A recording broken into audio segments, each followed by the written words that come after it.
Hi, we've had some questions and some confusion come up about starting test sessions. For Smarter Balanced and for science this year, it does look a little different because the state of Oregon has purchased the interim assessments. And so when you go to start a test session, you'll see interims as being one of the selections. So I'm going to show you how to avoid selecting the interims because if you do, you won't find the test that you need to set up a test session for a student. So what you need to do is, of course, set up a test session like you normally would. Go into the in here and click Test Administration.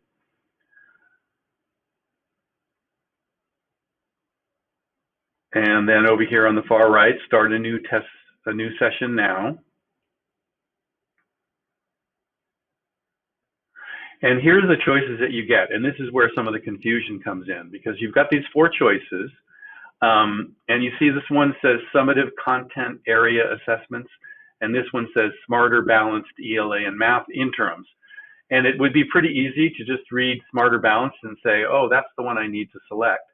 However, if you select that one, and then you go to the one thinking this is going to be your regular summative English Language Arts assessment, if you open it up, you get a whole bunch of weird stuff here that you will not recognize.